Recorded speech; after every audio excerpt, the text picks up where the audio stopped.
Hello all, in this lecture we are going to discuss about pumping lemma for context-free languages. We have already discussed about pumping lemma for regular languages. So here pumping lemma for CFL. So not all languages are context-free languages. To prove that certain language is not a context-free language, we can use the technique called pumping lemma. So this is the definition. So first, if we want to prove a given CFL is not a context-free language, we have to first consider the language is a context-free language, because we can pumping lemma can be proved by using proof by contradiction method. So initially we need to consider the given language is a context-free language. Then if we will get some contradiction result, then we can say that the language is not a context-free language.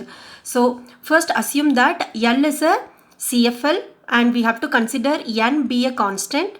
Then we need to choose a string Z belongs to this language L. Choose a possible string Z belongs to L such that length of Z must be greater than or equal to N. This is the condition for choosing Z. Length of Z should be greater than or equal to this constant N. And then we have to split this Z into 5 substrings U, V, W, X, Y such that it should satisfy these 3 conditions. The middle portion VWX, length of the middle portion must be less than or equal to this constant N. Okay, the length of Z, total length of U, V, W, X, Y must be greater than or equal to N, in which this VWX, the middle portion's length must be less than or equal to N, maximum of N. It can have maximum of length N. Then this V and X, okay, this V and X, that means here we are going to pump V and X. So this V and X not equal to epsilon. The meaning is at least V or X must contain one symbol. So Vx, the concatenation of Vx is not equal to epsilon, or we can also say that length of Vx is greater than or equal to 1. So at least its length is greater than or equal to 1. So at least one symbol must be present. Then we have to prove for all I greater than or equal to 0. That is, if we pump V and X, means U V to the power I X, sorry, U V to the power I W X to the power I Y should also belong to L. So if we pump V and X I times including 0, means the resulting string must also be in the language L. So it should be proved for all I greater than or equal to 0. Sometimes the string may be true for some few I values 0, 1, 2, etc. So in that case we can prove it for I equals 3. So the condition is for all I values greater than or equal to 0, the string must also belonging to L. So we will get contradiction here. So we can say that the given language is not regular. So pumping lemma is used for proving the language is not a context free. It is not used for proving a language is a context free. Now we will see an example. So show that L is equal to A to the power N, B to the power N, C to the power N, such that N is greater than or equal to 1 is not a context free language. So consider, let L be a CFL. So first assume that the given language is a context free language. Then let N be a constant. This N be a constant. Now we need to choose Z belonging to this language L. So choose Z equals A to the power N, B to the power N, C to the power N. So N number of A's must be followed by N number of B's followed by N number of C's. Actually for this language we cannot construct CFG, right? We can construct CFG for A to the power N, B to the power N, but we can't construct CFG for A to the power N, B to the power N, C to the power N. So we can prove this language is not a CFL using pumping lemma. So Z equals the string such that length of Z is greater than or equal to N. It satisfies this condition.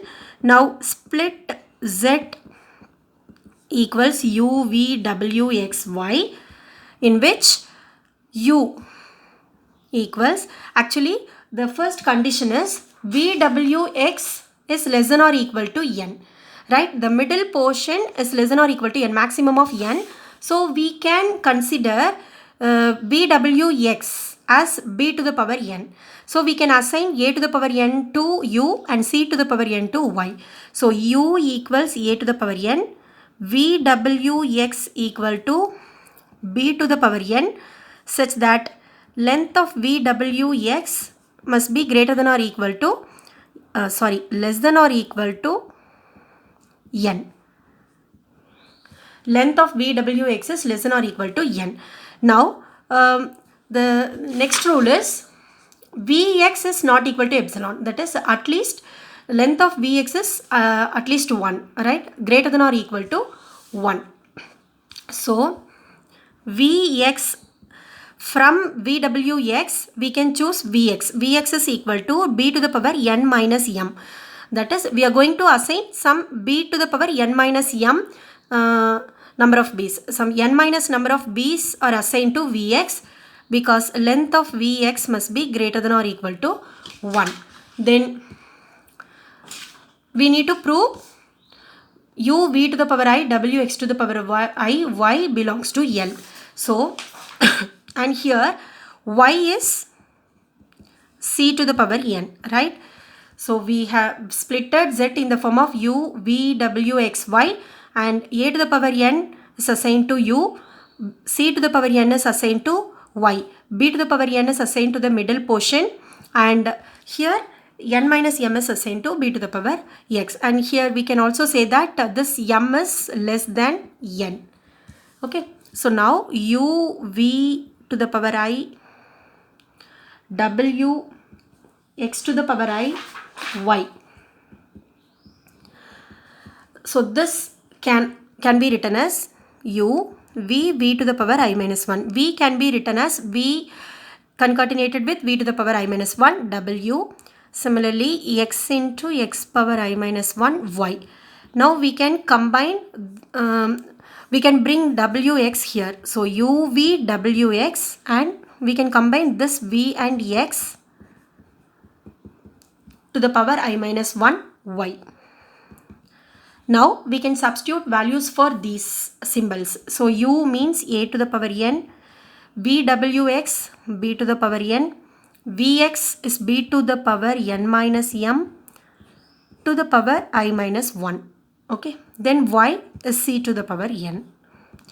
So now a to the power n, b power n, b to the power ni minus n, simplify this, minus mi plus m, c to the power n. So now we can combine these two.